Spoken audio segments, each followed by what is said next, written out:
Lumayas kang bading ka! Huwag kang uwi hanggat hindi tuwid yung utak mo! Tay, maawa po kayo, wala po akong matutuluyan. Wala akong pakialam! Wala akong anak na bading! Sorry po, Itay. Wala akong anak na bading! Sorry po. Be, anong nangyari sa'yo? Bakit ka malungkot?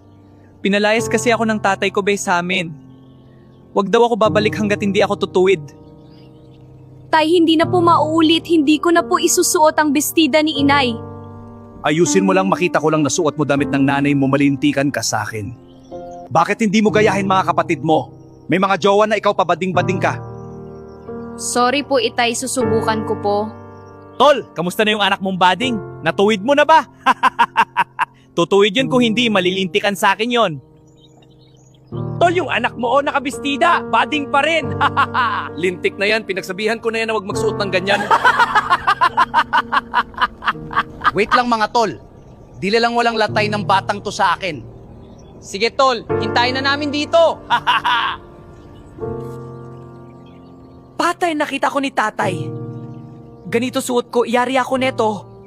Mag-usap nga tayo sa loob ng bahay. May sasabihin lang ako. Ano po yun, Itay? Basta, pasok sa loob.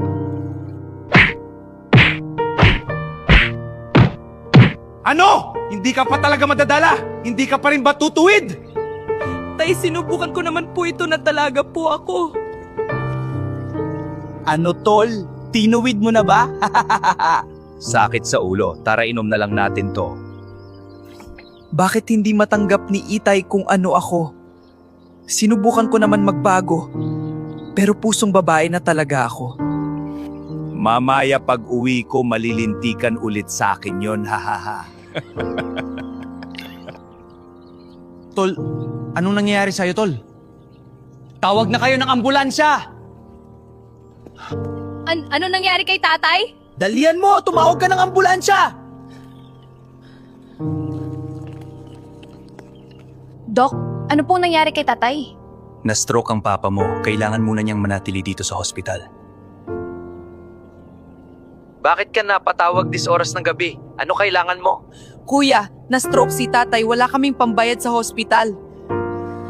Ay nako, ikaw muna bahala dyan kay tatay. Wala rin akong pera. Kailangan din to ng jowa ko.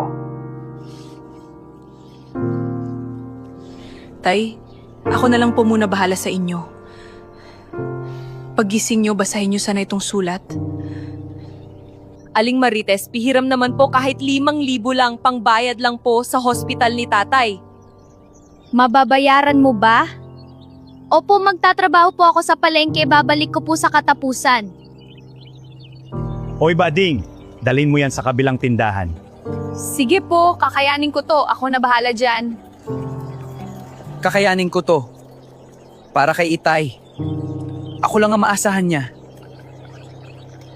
Nasaan ako?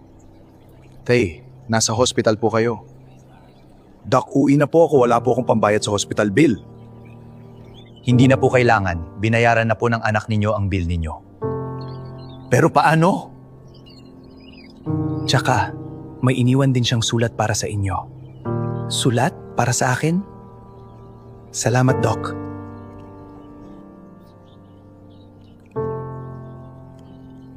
Tay, kung binabasa niyo po ito ngayon, ibig sabihin, gising na po kayo. At yun po ang pinakahinihiling ko.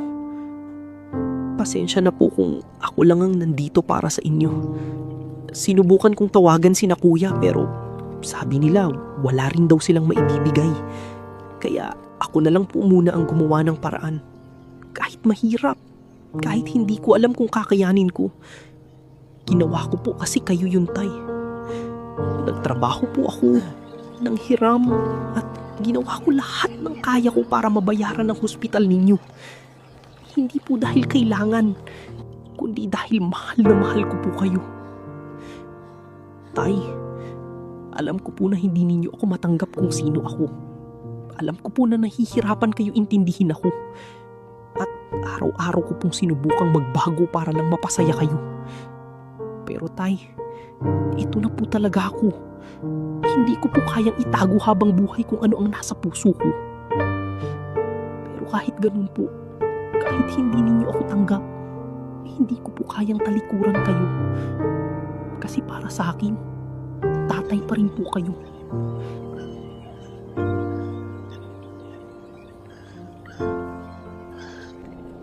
Tay, gising na po pala kayo. Bakit po kayo umiyak? Anak, halika muna dito.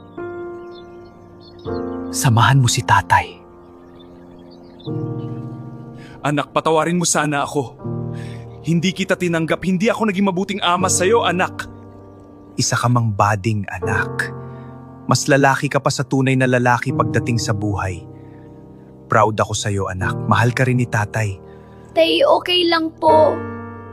Masaya na ako, okay lang po kayo. Mahal na mahal ko po kayo, Itay.